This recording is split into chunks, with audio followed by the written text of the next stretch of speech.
Bueno, como les mencioné antes, este tercer tutorial de la tarde tiene que ver con lo que es FPGA, en sí lo que es la verificación de sistemas digitales. Lo dejo a Lautaro para que les cuente. Bueno, perfecto. Yo ya puedo compartir la pantalla y más, ¿verdad? Sí, tenés permiso.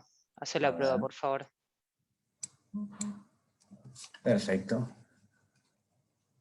Ahí debería verse mi pantalla. Perfecto, Lautaro. Listo. Bueno, antes que nada, buenas tardes. Bienvenidos a quienes estén del otro lado. Mi nombre es Lautaro Casella. Yo, como decían, soy ingeniero electrónico, pertenezco a Allegro Microsystems y hace algo más de 10 años que trabajo en diseño y verificación de sistemas digitales, entendiéndose por sistemas digitales aquellos dispositivos generados usando código HDL, ya sea para implementarse en ASIC o FPGA. Bien. Allegro Microsystems en particular es una empresa de capitales estadounidenses que tiene su sede central allá en Estados Unidos, pero tiene distintos centros de diseño alrededor del mundo, y en particular en Sudamérica tiene dos centros de diseño que conforman parte de un centro común, que es el de Argentina y Uruguay. Bueno, eso como preámbulo. Y bien, esta charla que dimos en llamar verificación de sistemas digitales tiene como objetivo, que es muy introductoria, y tiene como objetivo que la gente que la vea se lleve una idea básica de en qué consiste la verificación digital, por qué es importante, digamos, qué se usa en la industria, cuáles son las metodologías comunes y demás. Denme un segundo que voy a mutear esto. Gracias. Entonces, vayamos a la agenda. Acá. Bueno, entonces, la idea de cómo lo organicé esto un poco es, en principio, hablar de algunas definiciones básicas, que, digamos, los rudimentos que vamos a necesitar para poder ir entendiendo los distintos conceptos que abarca la verificación digital.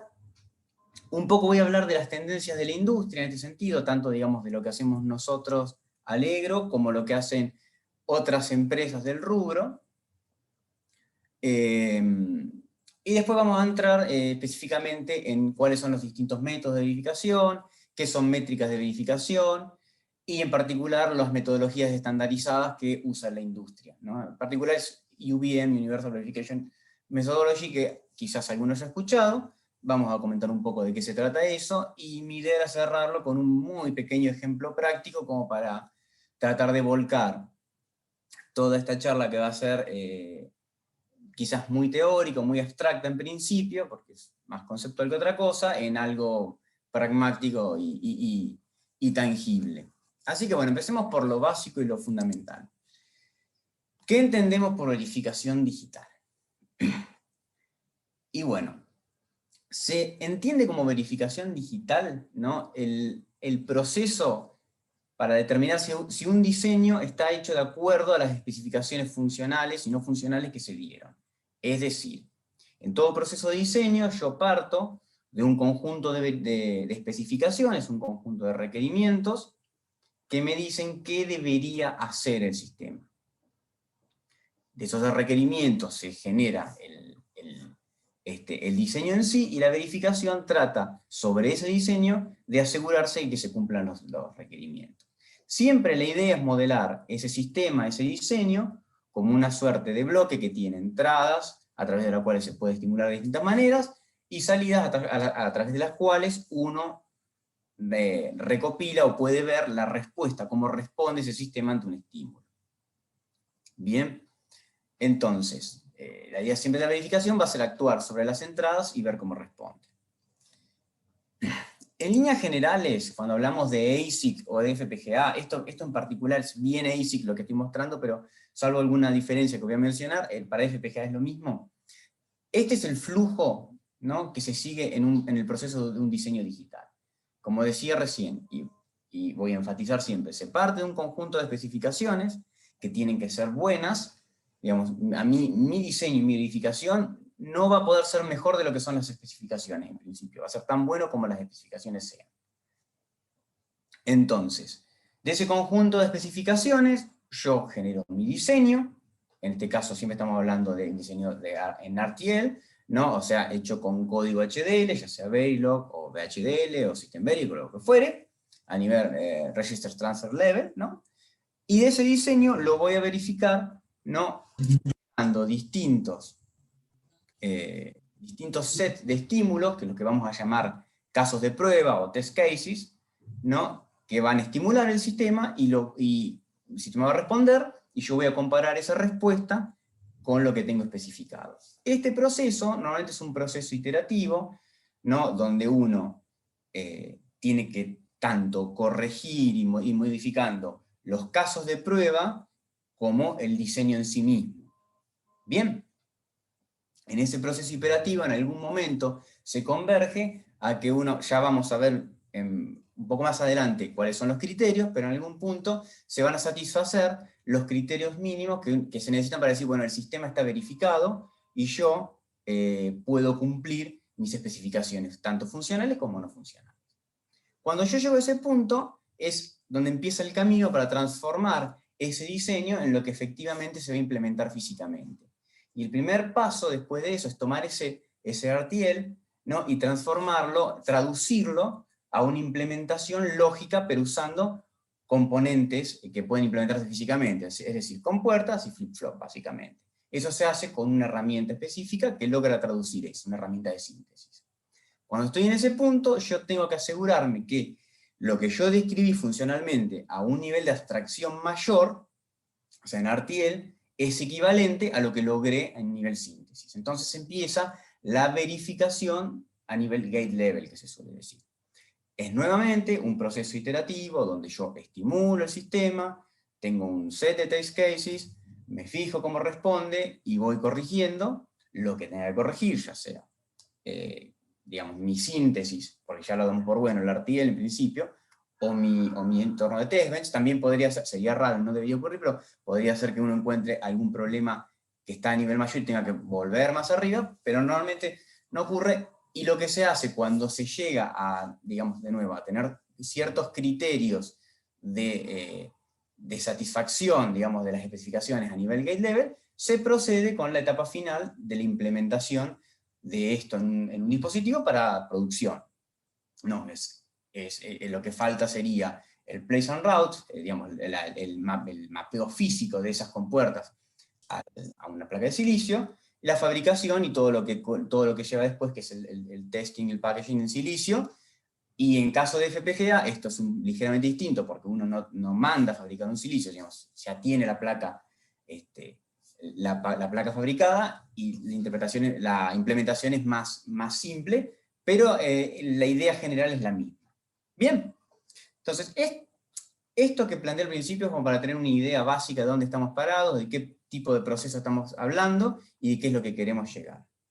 Entonces, antes de ir específicamente a lo que serían los métodos de verificación, hablar de coberturas y todas esas cosas que bien, todo lo que mencioné al principio, yo lo que quería era poner también, para ayudar a generar el contexto, un poco de información de lo que pasa en la industria. No solamente nosotros Allegro, sino también las empresas otras empresas que hacen cosas como nosotros, más chicas, más grandes, para distintas finalidades, pero en fin, microelectrónica digital. Y para eso tengo varios datos.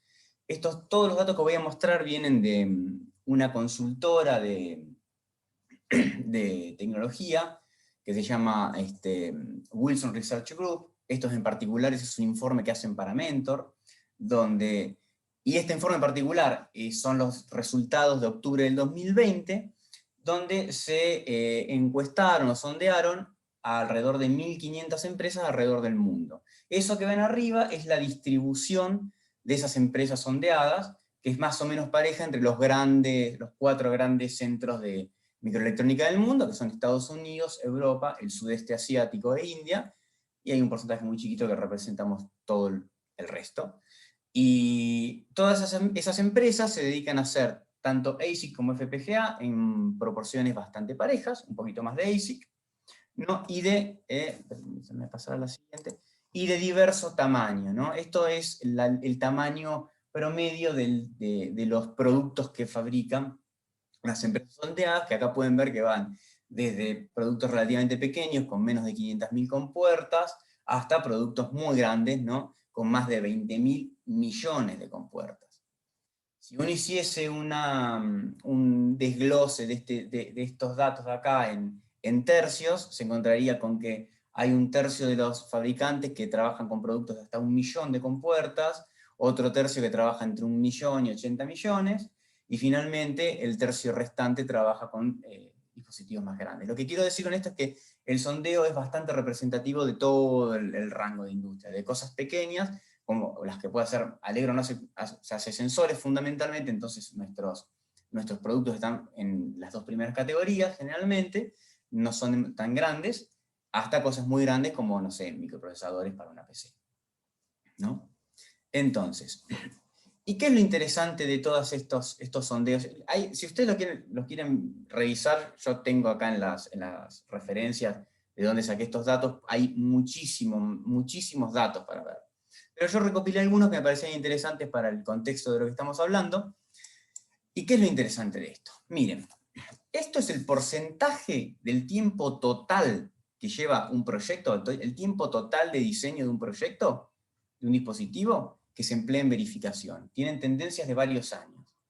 Y las tendencias dicen, está separado, a la izquierda tenemos ASIC, a la derecha tenemos FPGA. Siempre la verificación en ASIC siempre no hay que ser tan estricto, pero suele ser más exigente en ASIC que en FPGA por las características propias, digamos, y el costo de los procesos. Pero las tendencias son muy parecidas, si se fijan. En principio, más del 50% del tiempo un proyecto, en general más cercano al 60% del tiempo, se gasta en verificación, ¿no? Y si se fijan los cuadros de abajo, ven que hay variaciones, digamos, hay estadísticas de varios años. Fíjense que la industria, para poder mantener esas proporciones, necesita cada vez más ingenieros laburando en diseño y en verificación. Y en particular, en el caso de ASIC, si se fijan, hoy un proyecto promedio de cualquiera de todas estas industrias sondeadas requiere más gente verificando que diseñando. Que para mí es un dato bastante revelador. Y aún así, si miran estos dos cuadros de la filmina esta, se van a encontrar con que estos son la cantidad de reprocesos antes de salir al mercado. O sea, estamos hablando de un producto, cuando ya está en producción, cuando ya se está vendiendo, desde que fue fabricado, ¿cuántas veces, digamos, tengo que corregirlo antes de que sea un producto final? En microelectrónica en ASIC, se suele hablar de spins de silicio, digamos, de vueltas de silicio, que es porque uno pasa por todo el proceso de diseño y verificación y dice, bueno, esto está ok, se mandan a fabricar samples de esto, digamos, para probar, y se le hace una validación. Y si en ese proceso de validación se encuentran bugs que hay que corregir, hay que ir y repetir otra vez todo el proceso que yo les mostré en la segunda filmina, ¿no? Hay que hacer todo ese proceso de nuevo para corregir esos bugs y volver digamos, a validar el producto fabricado. Y recién cuando esa validación está ok, se puede salir al mercado. Fíjense que las estadísticas dicen que solamente el 30% de los productos ASIC, ¿no?, salen al mercado de una. Todos quieren, digamos, el grueso requiere al menos un respin de silicio, lo cual está hablando de que a pesar de toda la verificación que se les pone encima, todavía en promedio a la industria le cuesta mucho sacar un producto libre de bugs. En el caso de las FPGA, el proceso es un poco más simple, pero así todo, fíjense que solamente entre el 15 y el 20%, y de hecho las tendencias parecía que van bajando, salen sin bugs no triviales, sin bugs con cierta gravedad al mercado. Todo requiere un retrabajo. ¿Qué quiere decir todo esto que estoy mostrando? Que a pesar de que se ponen muchos esfuerzos en verificación, la industria necesita más verificación. La industria no quiere esto, porque un respino o una vuelta de un producto implica más tiempo, implica más guita, e implica encima que quizás uno pueda perder un nicho de mercado, porque otro lo fabricó antes que uno y satisfizo la necesidad de un cliente. Entonces, todas estas tendencias apuntan a que conforme también los productos se van volviendo más complejos, vamos a necesitar más ingenieros o más tiempo de verificación. ¿Bien? Ahora, un par de estadísticas más de la industria que quiero mostrarles y vamos a los conceptos. Esto es, ¿qué es lo que la industria está utilizando en diseño y en verificación? Hay algunos paralelismos entre ASIC y FPGA, pero también hay algunas diferencias. En diseño, en ASIC casi preponderante es Verilog. Verilog tiene un porcentaje mucho mayor de la gente encuestada que labura con Verilog que con VHDL. Sin embargo, las progresiones parecían mostrar que esto va disminuyendo en favor de System Verilog. Ya vamos a ver por qué. Y de la misma manera, si ven en FPGA, en diseño, las diferencias no son tan notorias, un poco más parejo, tradicionalmente se usa más VHDL, pero también va disminuyendo en beneficio de System Verilog. Y en verificación de ASIC diría que casi, digamos, el uso de Verilog es medio remanente, pero el uso de System Verilog es casi total y va subiendo también. Aunque fíjense que para algunas cosas también se usa un poco de C y C++. Eso también tiene una tendencia a la subida. Entonces, ¿qué quiero decir? Dicho esto, pareciera que la industria va favoreciendo System Verilog para unificarlo en diseño y verificación. ¿Bien? Y esto viene un poco de la mano con esto. Estas son las metodologías estandarizadas que se usan en la industria. Fíjense que UVM, que es lo que vamos a hablar al final, en principio acapara el grueso, digamos, de las metodologías de verificación que se usan de forma estandarizada. Muy por encima del resto. Si bien hay, en FPGA no tiene no es tan preponderante como en ASIC, también hay una diferencia grande en cuanto a la distribución. Bien, esto es todo anecdótico y lo muestro simplemente porque creo que es interesante ver dónde estamos parados, no solamente de la perspectiva que puedo tener yo como, digamos, parte de Allegro, sino respecto del mundo en general, cómo se para ante este tipo de cosas. Bien, entonces, ahora sí vamos a lo concreto. Vamos a empezar a hablar un poco de algunos conceptos de verificación. Yo dije que, recapitulando lo que había hablado antes, dijimos que verificar un sistema digital consiste fundamentalmente en asegurarse que uno satisface los requerimientos iniciales, la especificación de diseño, ¿no? Tanto funcional como no funcional. Y bueno, ahora, ¿cómo hago yo para verificar? ¿Qué maneras tengo de verificar? En líneas generales existen dos grandes ramas, o dos grandes enfoques, si quisiéramos decirlo, ¿no? Los métodos estáticos o formales, o métodos dinámicos, o digamos de estimulación temporal. Los métodos formales,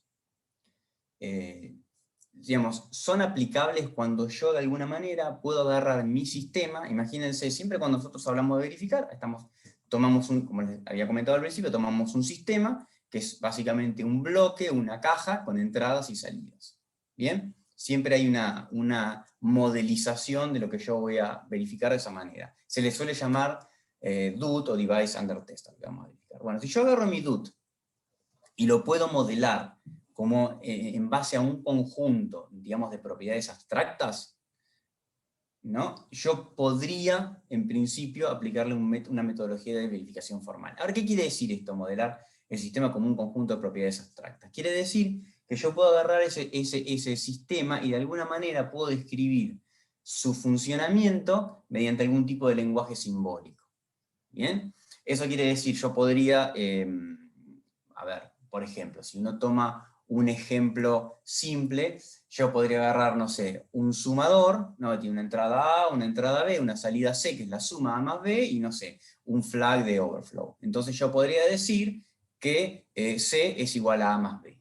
Y eso es una propiedad que se puede escribir con lenguaje simbólico, y eso a mí me permitiría entonces analizar el sistema y ver que se satisfaga esa propiedad en todos los casos posibles. ¿Y qué quiere decir en todos los casos posibles? Los métodos formales lo que hacen es agarrar ese sistema y desglosarlo, digamos, en todos los estados que tiene el sistema, todos los nodos internos. Nodos en el sentido de estado. Entonces, lo que van haciendo es recorrer todos esos estados y, digamos, y ver para los valores, digamos, los rangos válidos de valores que pueden tener las entradas, ver que las propiedades que uno definió siempre se satisfagan. Eso quiere decir que además de tener un conjunto de propiedades abstractas para describir el sistema, yo lo que voy a necesitar es poder definir un conjunto de rangos válidos para las entradas del sistema y las relaciones entre esos rangos. O sea, yo en el caso del sumador podría decir, bueno, A va a valer entre tanto y tanto, que es una entrada, B tiene que valer entre tanto y tanto, y bueno, qué sé yo. Podría poner alguna condición entre las dos. Bueno, si A es negativo, B tiene que ser negativo, no lo sé. Es un decir, no tiene mucho sentido específico. Pero digo, esa es la idea fundamental de los métodos formales. Se puede hablar muchísimo de métodos formales, de los algoritmos que hay. No es la idea de esto es súper introductorio y yo solamente quiero que quede ese concepto. Ahora, ¿qué tienen de bueno los métodos formales? Los métodos formales tienen de bueno que son absolutos. ¿Qué quiere decir eso? Quiere decir que si yo logré desentrañar toda la estructura de estados del sistema y tengo bien definidos mis restricciones, mis constraints de entrada, y tengo bien definidas las propiedades, yo con una sola simulación puedo cubrir todo el sistema. Puedo estar seguro de que ese sistema, digamos, suponiendo que esas propiedades satisfacen correctamente las especificaciones, que ese sistema satisface también las especificaciones.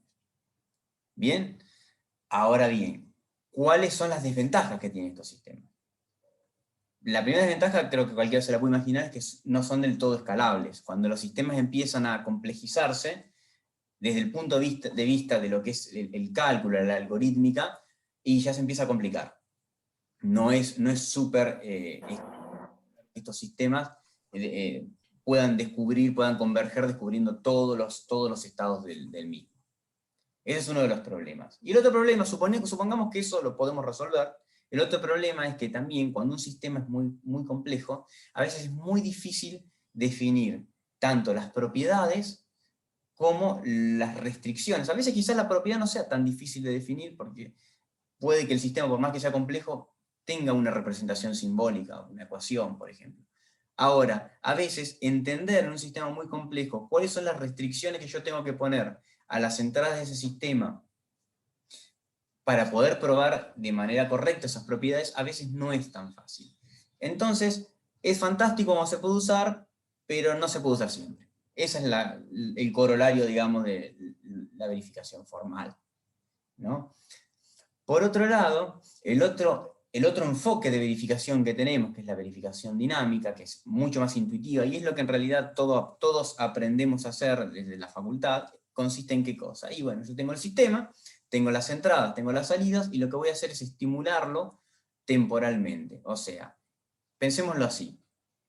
Cualquier sistema digital que ustedes agarren, si yo lo cierro como un bloque cerrado, lo puedo pensar como una gran máquina de estados con un montón de estados posibles y un montón de transiciones posibles. Es conceptual esto, no importa mucho ponerle etiquetas, pero digo, se puede pensar así. Entonces, si yo a la entrada le meto un vector, digamos, imagínense, todas las entradas del sistema conforman un vector, y yo lo estimulo con una serie temporal, digamos, representada por ese vector, lo que yo voy a hacer es que el sistema vaya evolucionando ante distintos estados. Y eventualmente, cuando va evolucionando, evolucionará también su salida, su respuesta. Tendrá un vector de salida del sistema. Entonces, digamos, lo que es la verificación, el método de verificación dinámico, temporal, consiste en, yo al sistema lo voy a estimular temporalmente, con alguna entrada, con algún estímulo que yo considero, digamos, satisface el escenario, digamos, que me define mi especificación, y voy a mirar la salida, y según mi especificación también voy a esperar que responda de una forma el sistema. Entonces yo comparo la salida temporal real del sistema ante mi estímulo con la salida temporal esperada, ¿no? Y si veo que el comportamiento digamos, se escapa más de lo tolerable, bueno, eso será una condición de error, y si está dentro de la tolerancia, estamos todo bien, y el test diría que pasó. Esto que también yo lo estoy diciendo de forma muy abstracta, la idea fundamental es, digamos, como son vectores de estado, yo voy a necesitar, para poder cubrir bien el sistema, voy a necesitar muchas simulaciones, muchos escenarios, ¿no? El problema que tenemos, digamos, esa diferencia de los métodos estáticos, que necesitaban una sola simulación, acá yo voy a necesitar correr una gran cantidad de simulaciones, y va a ser difícil, en general, en un sistema complejo, cubrir todas las transiciones y todos los estados posibles. Por eso, digamos, acá el concepto de cobertura, que es lo que vamos a ver a continuación, es trascendental, porque va a ser mi referencia para saber dónde me freno, dónde estoy lo suficientemente bien. Ahora, ¿qué ventajas tiene este tipo de simulación? Y bueno, la primera es que es intuitiva, digamos, es la forma, nosotros entendemos siempre mejor un sistema como la evolución, digamos, desde el punto de vista de la evolución temporal, es algo que vemos más fácil. Un sistema complejo es fácil, digamos, de modelar si uno logró generar las suficientes capas de abstracción para que se pueda pensar a alto nivel. Los chequeos normalmente se tienen que automatizar en este tipo de sistemas, eso ya vamos a ver en breve porque es importante, ¿no?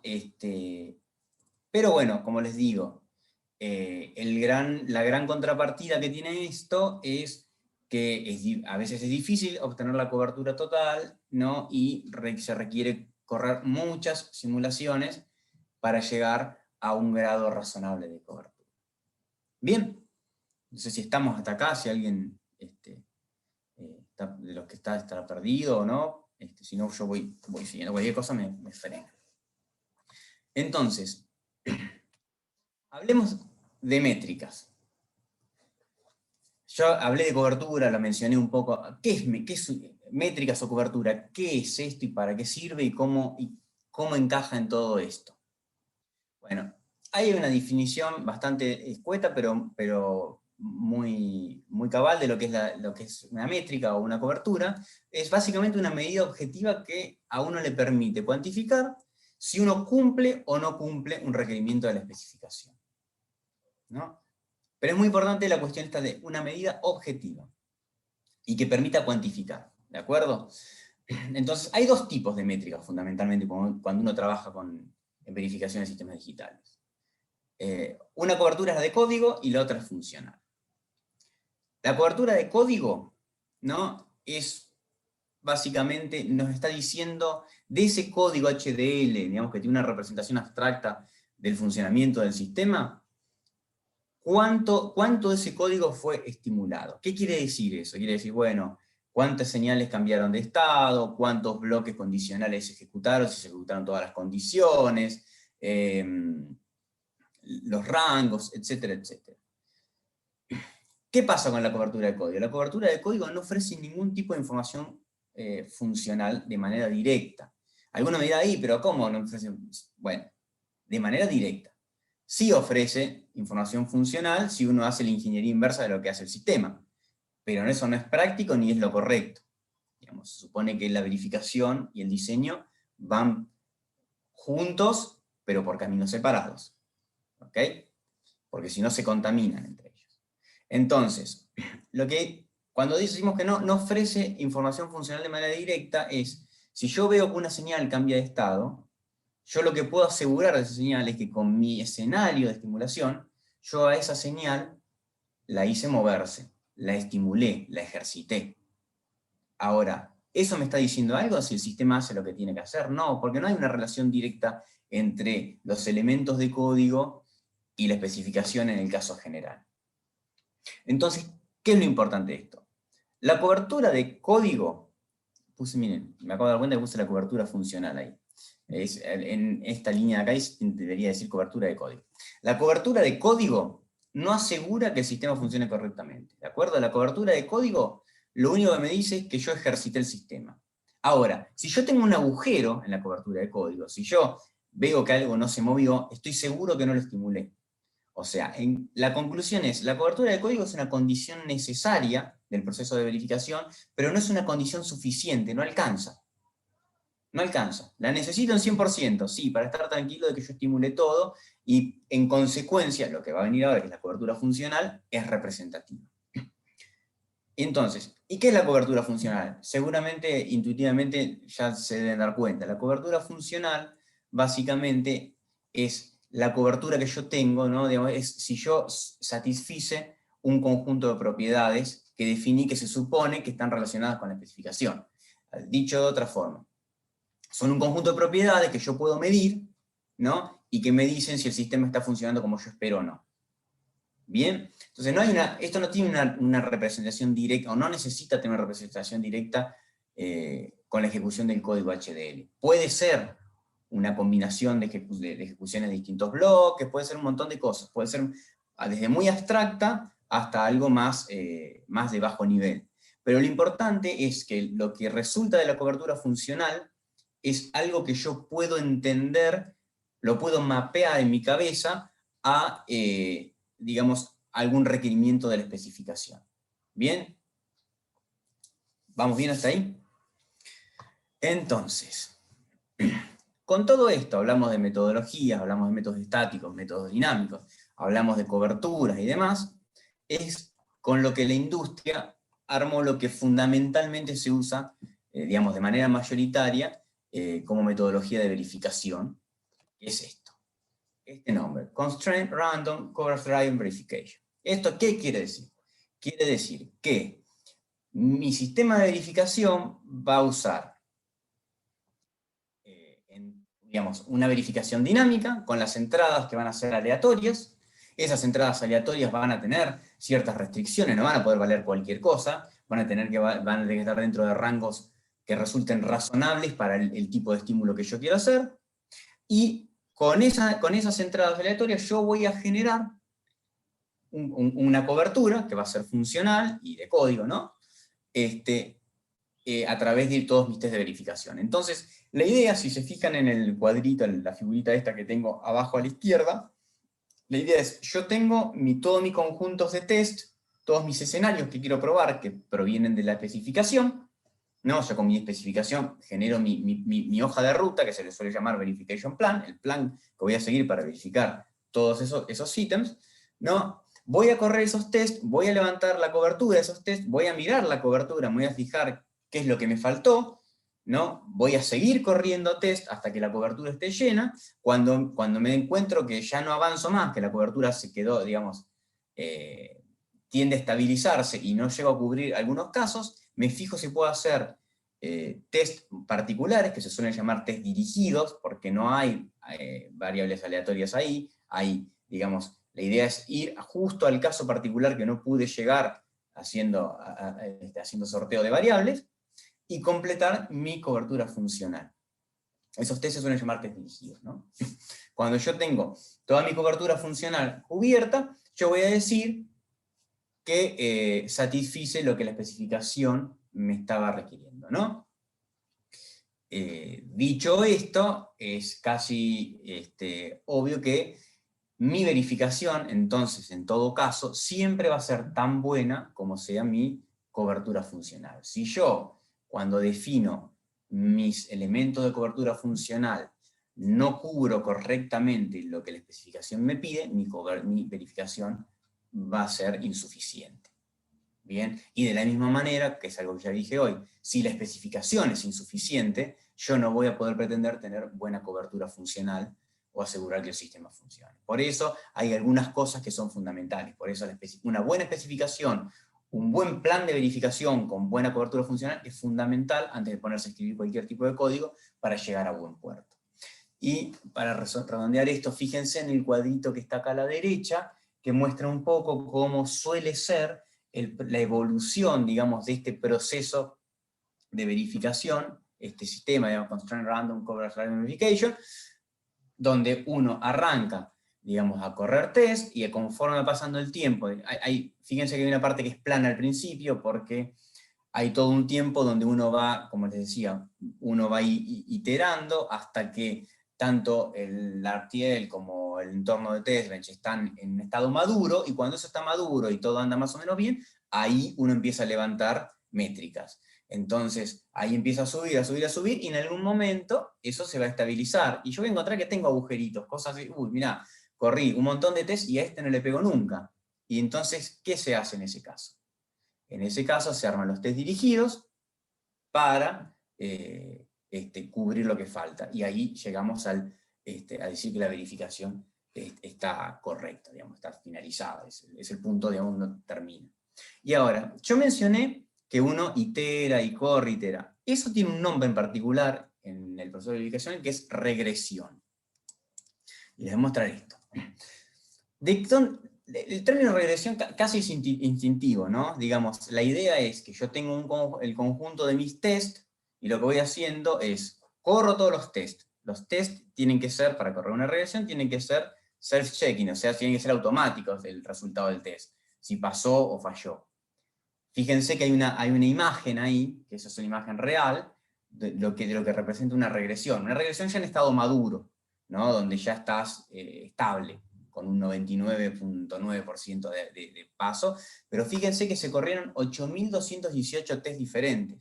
Si esto no fuese self-checking, es imposible revisar a mano todos esos waveforms para ver si el sistema está haciendo lo que uno espera que haga. Entonces, esto es un concepto que viene del mundo del software, de la regresión. Entonces yo monto un poco lo que estaba contando recién, monto mi escenario, mi entorno de TestBench, empiezo a estimular el sistema, corro. Probablemente las primeras veces que corra tenga un porcentaje relativamente alto de fallas, ¿no? Entonces pueden ser de RTL, pueden ser de TestBench. A veces hay que ajustar el entorno, a veces hay que ajustar el RTL. Uno revisa, corrige. Vuelve a correr, se supone que va mejorando, y así voy iterando, y ahí es donde está la idea de regresión. Uno va regresionando sobre el conjunto de los tests que tiene. Bien. Ahora, todo hasta acá, súper conceptual y súper abstracto, salvo esta imagen. Bien. Entonces, ¿cómo se implementa todo esto? ¿Cómo hago yo para armar todo esto? No es muy fácil en general. Cuando los sistemas son complejos, armar esto requiere de bastante laburo. Entonces, ¿qué pasa? Si yo uso los lenguajes de programación de hardware tradicionales, ¿no? Los lenguajes HL tradicionales, Verilog, VHDL, me voy a encontrar que estoy muy limitado, porque el nivel de abstracción que yo a veces necesito para poder llevar mi escenario de estímulo, de testeo, a un nivel que yo, digamos, donde yo pueda pensarlo desde el punto de vista del usuario, de la aplicación y demás, el nivel de abstracción que yo necesito, esos lenguajes no me lo dan, ¿no? Y ni hablar de que todo lo que yo estuve hablando de cobertura, digamos, si uno quiere reutilizar los bloques y demás, ni hablar que eso no está tampoco contemplado. Entonces, ¿cómo se hace? ¿Qué pasa? En el 2005, como respuesta a eso, se creó un estándar que es System Verilog. System Verilog es un supraconjunto de Verilog. Para mí, siempre la forma más fácil de verlo es System Verilog es a Verilog lo que C++ es a C, si quieren verlo de alguna forma. O sea, Verilog está incluido en System Verilog, todas las construcciones de Verilog son válidas dentro de System Verilog, pero System Verilog agrega muchas más cosas y mejora muchas que tenía Verilog. ¿Cuáles son las características fundamentales que nos importan a nosotros desde el punto de vista de la verificación? La primera y fundamental, si me preguntan a mí, es que soporta programación orientada a objetos. Entonces, cuando yo puedo hacer clases y objetos, puedo hacer objetos, yo puedo empezar a abstraerme, puedo empezar a montarme sobre distintas capas de abstracción y puedo hacer cosas con un nivel de inteligencia muy alto, ¿no? Esa para mí es la fundamental. Pero además, System Verilog agrega soporte para todas estas cosas que nosotros queremos tener incorporadas. Es muy poderoso para lo que es la aleatorización de variables con distintas restricciones, o sea, tiene métodos embebidos para hacer, se llaman randomize, es muy poderoso para poner restricciones cruzadas, eso es muy poderoso. Tiene soporte propio para lo que es cobertura funcional, o sea, yo puedo definir grupos de cobertura funcional con puntos de cobertura funcional, puedo cruzar los puntos de cobertura funcional y obtener estadísticas cruzadas. Muy poderosa toda la sintaxis que tiene alrededor de eso, y tiene lenguaje de assertions. Yo no mencioné nada de lo que es una assertion, pero básicamente una assertion es el lenguaje de assertion, lo que es SVA, System Verilog Assertions, ¿no? Es como un sublenguaje dentro de System Verilog que nos permite escribir propiedades formales, propiedades temporales formales, con ese lenguaje, y después esas propiedades se pueden ejecutar temporalmente, para que pasen o fallen, y se puede aplicar cobertura sobre eso. Es súper poderoso. Bien, ahora, System Verilog solo, yo te doy un montón de herramientas, y la pregunta es cómo hacemos, y cómo hace la industria para tener interoperabilidad, y para ordenar un poco esto. Porque son un montón de herramientas muy poderosas, pero no hay un contexto. Entonces la industria, después de varios años peleándola, encontró una solución para eso. Y eso es UVM, que yo lo había mencionado. UVM, ¿no? Que son sus siglas en inglés, ¿no? Es Universal Verification Methodology. No es otra cosa que una metodología, digamos, estandarizada para verificar sistemas digitales, ¿no? Es básicamente un conjunto de clases, es una biblioteca de clases, ¿no? Pero es fantástico porque tiene, digamos, hace un par de cosas que son muy importantes. Una es que unifica el lenguaje, ¿no? Si ustedes se fijan en la figura que está en el centro, fíjense que hay varios lenguajes. Vera es un lenguaje, System Verilog, que lo mencionamos, Ekera de Cadence, y hay varias metodologías intermedias. Y cada uno tiene su lenguaje y su metodología, y todos hacían más o menos las mismas cosas que vienen del lado del software, ¿no? Todas estas cosas que nosotros estamos aplicando hoy al diseño y verificación de sistemas digitales, ya estaban muy trabajadas desde el lado del software. Esa es la realidad. No es más que la formalización de todo eso. Pero la cuestión es que se juntaron todas estas pequeñas compañías que tenemos al costado, ¿no? Verán que son bastante representativas de lo que es el mercado de la microelectrónica digital, y bajo, digamos, la batuta de Accelera, presentaron en el 2011 esta biblioteca de clases, que además de unificar el lenguaje, de dar un entorno común y una estructura común para hacer verificación, incluye un montón de buenas prácticas, digamos, es una forma de ordenar el tema muy poderosa, está muy orientada a la reutilización, a la eficiencia, y eso obedece fundamentalmente a que lo hace gente de la industria para la industria, digamos, es para resolver un problema que tenía. De hecho, hoy UVM es un estándar de la IEEE, creo que desde el año 2017, con lo cual eso ya también le da otro respaldo, ¿no? Y la idea fundamental, como les decía, es que usando System Verilog, esto presenta una estructura estandarizada, ¿no? Sobre cómo crear un test bench, que está fundamentalmente basada en transacciones, ¿no? ¿Qué quiere decir esto? Vamos a ver a la siguiente. Esto que yo puse acá es básicamente la estructura estándar de un test bench con yo sé que por ahí se ve esto, y para la gente que no está en el tema es súper abstracto y no dice nada.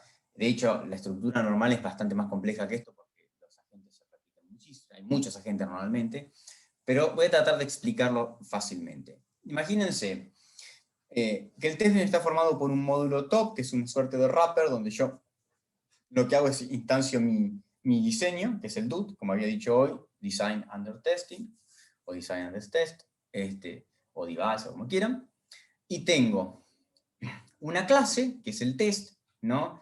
Que incluye, digamos, todo lo que va a ser, en principio, digamos, la configuración del sistema, parte del estímulo, etcétera, etcétera, y adentro de ese test otra clase, un environment donde voy a ir metiendo distintos componentes. Esos componentes, que dice agent ahí, se les suele llamar UVC en inglés, que viene de Universal Verification Component.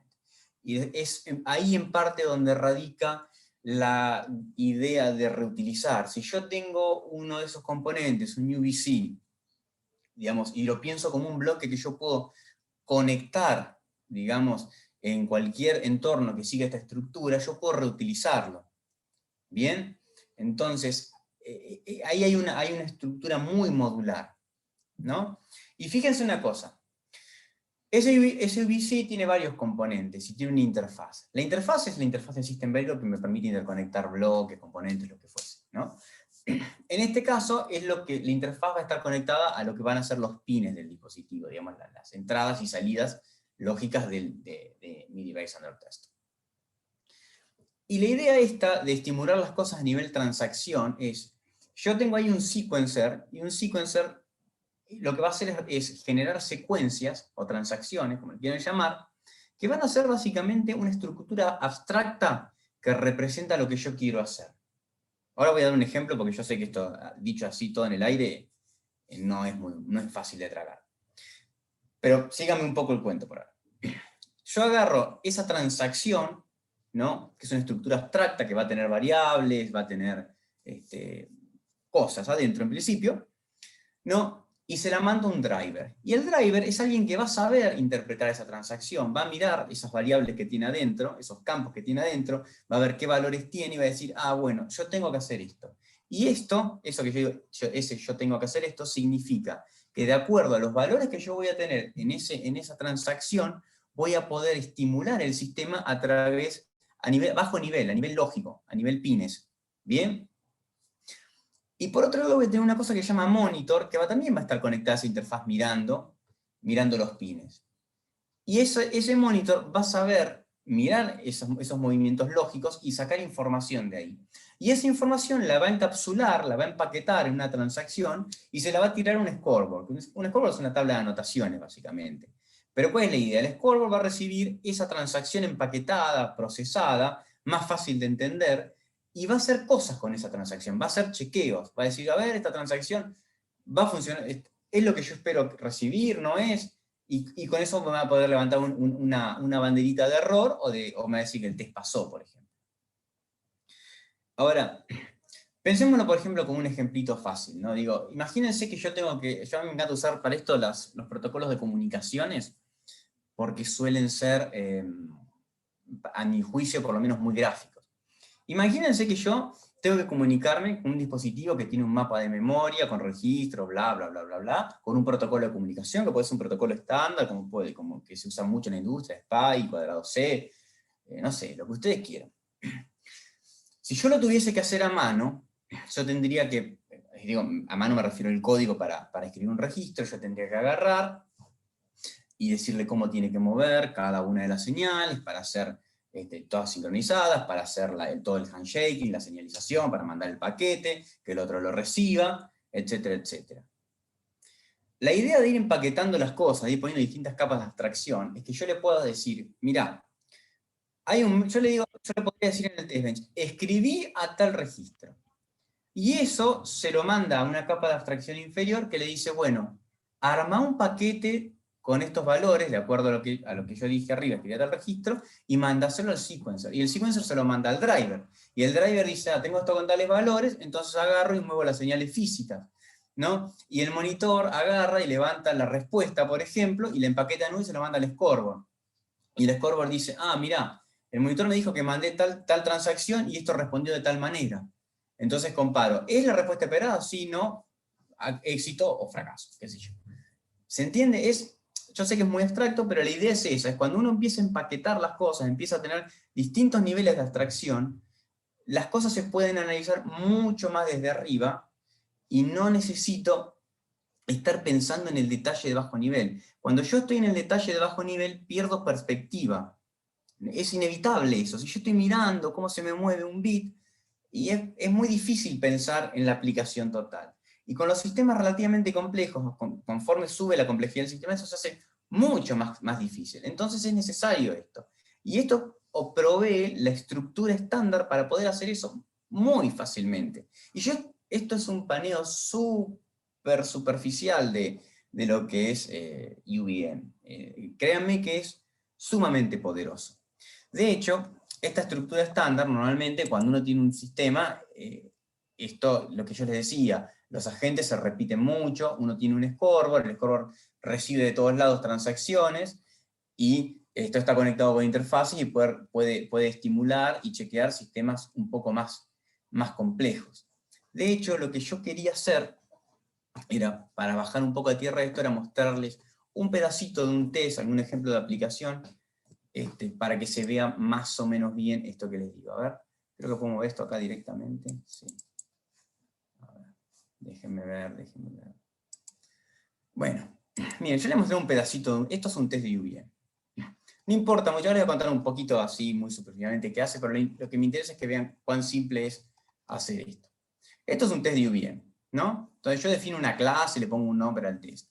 Este test en particular es muy simple. Yo tengo un bloque que digamos, mide una temperatura, y si la temperatura está por arriba de un valor, tiene que ponerme un flag de error. Si está por debajo de otro valor, me tiene que poner un flag de error. Si está en el rango válido, está todo bien, el flag de error tiene que estar en 0.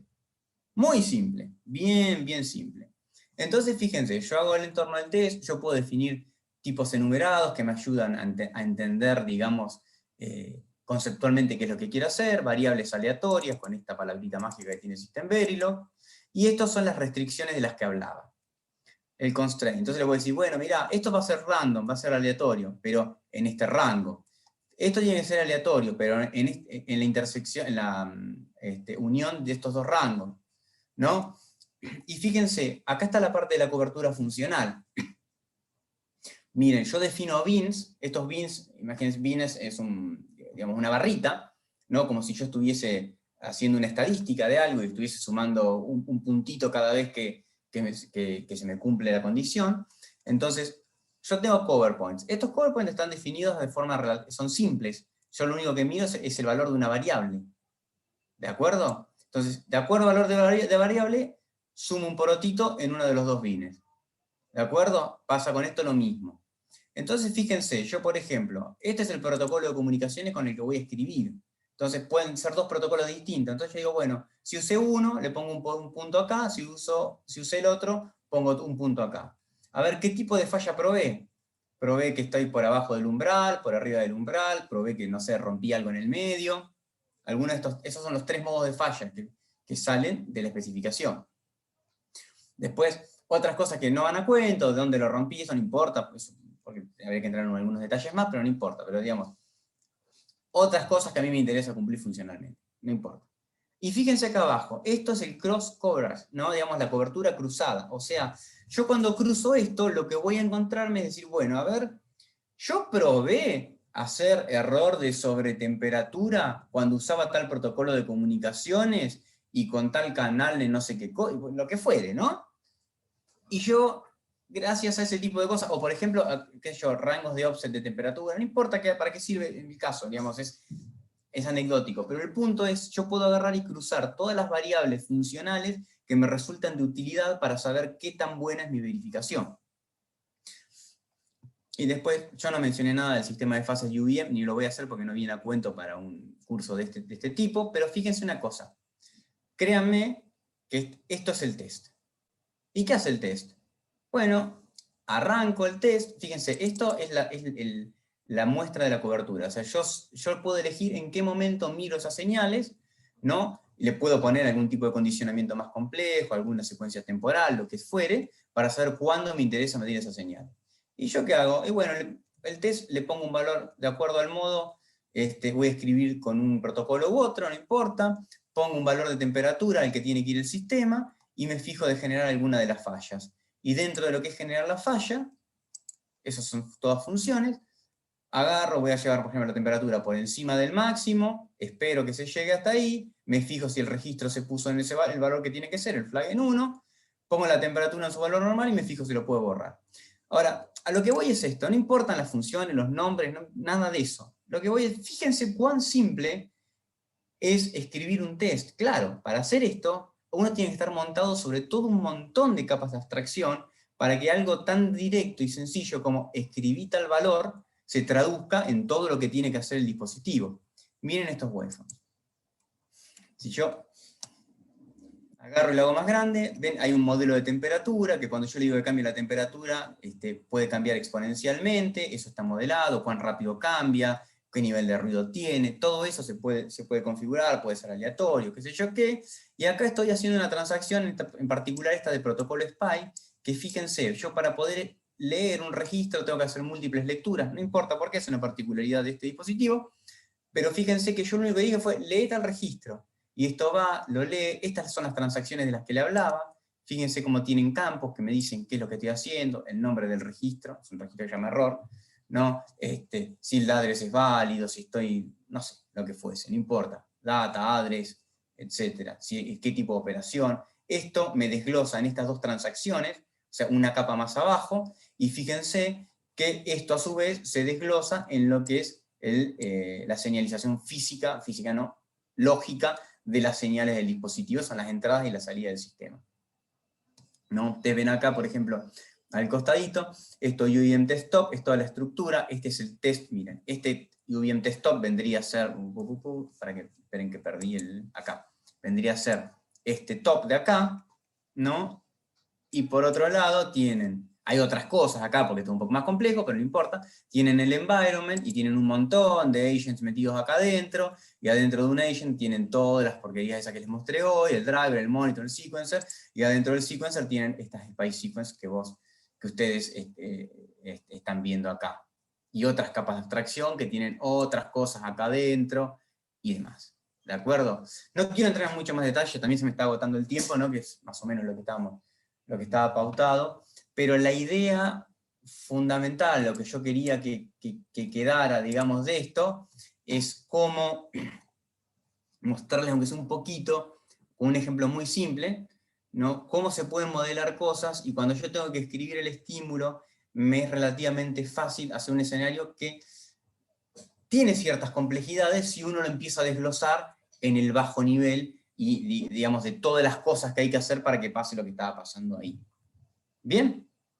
Y bueno, yo creo que eso es más o menos todo, así que les agradezco el tiempo de haberme escuchado, y estoy abierto a cualquier pregunta que pueda surgir o lo que necesiten. Excelente, Lautaro, muy buena la charla. Bueno, Ahora Franco te va a hacer la transcripción de las consultas que tuvimos por el canal de YouTube. Bueno. Sí, ¿qué tal? Buen día. ¿Cómo Acá va? pregunta Carlos Servini, en la slide 14. Los 14. distintos modelos que están en la lista se definen siguiendo las distintas zonas de un diseño o sus distintos estados. No, a ver. Estos son test cases. Con lo cual, esto va a depender fundamentalmente de la especificación funcional. Son test cases funcionales estos. No dependen de los estados del diseño, digamos, en el sentido de máquinas de estados y eso. Dependen, digamos, de las distintas situaciones funcionales que va a tener el diseño. ¿De acuerdo? Por ejemplo, a ver, me gustaría graficarlo con algo para que se entienda mejor. Digamos, por ejemplo, justo ahí lo que está abierto son errores que el diseño puede detectar, digamos, condiciones no funcionales que pueden aparecer y que tiene que reportar. Entonces, cada una de esas condiciones no funcionales, lo que tiene es un test asociado donde se estimula que el sistema vaya hacia esa condición no funcional y que se detecte correctamente. Y si el sistema no lo detecta, es condición de error del test. De la misma forma puede haber otras características que se chequen adicionales que están especificadas, como, bueno, yo detecto el error, pero si el error desaparece y limpio el flag, digamos, y leo el flag, se tiene que limpiar, cosas así, por ejemplo. No sé si eso responde a la pregunta. Sí, excelente, gracias. Hay otra consulta que te hace Marcelo Pouso.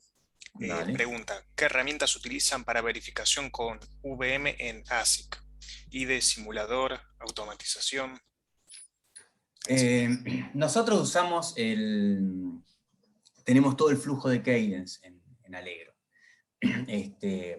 Así que sí, lo que se usa son simulaciones temporales, digamos, con las herramientas de Cadence. Cadence tiene una herramienta que actualmente es Celium, que compila, elabora y simula Verilog, VHDL, System Verilog, inclusive interactúa con, si uno quisiera hacer simulaciones con sistemas con Verilog AMS, con otras cosas, con qué sé yo, otros modelos, digamos, analógicos y demás, se puede hacer. Nosotros usamos Celium para simular, que es la herramienta de Cadence, y después lo que se usa para regresionar esa imagen que ven ahí es de vManager. Es toda una suite que ofrece Cadence.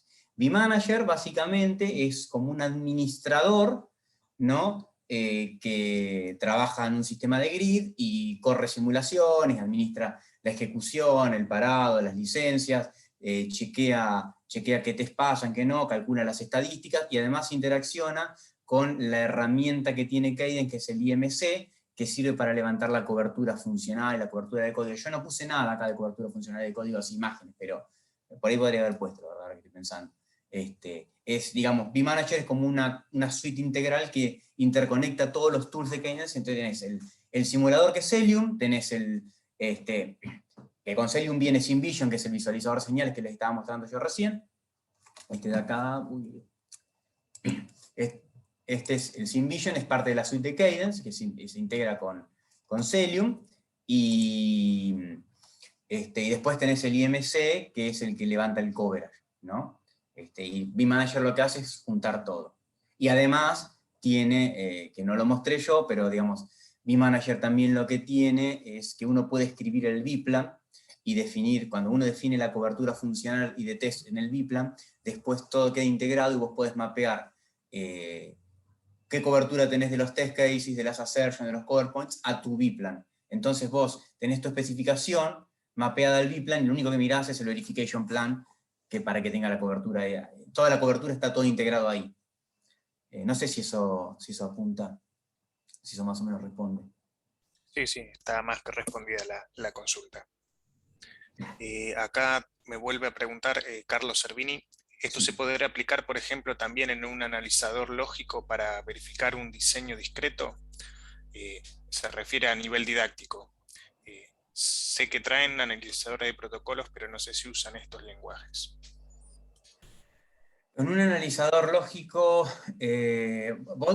no sé si estoy entendiendo bien la pregunta, es decir,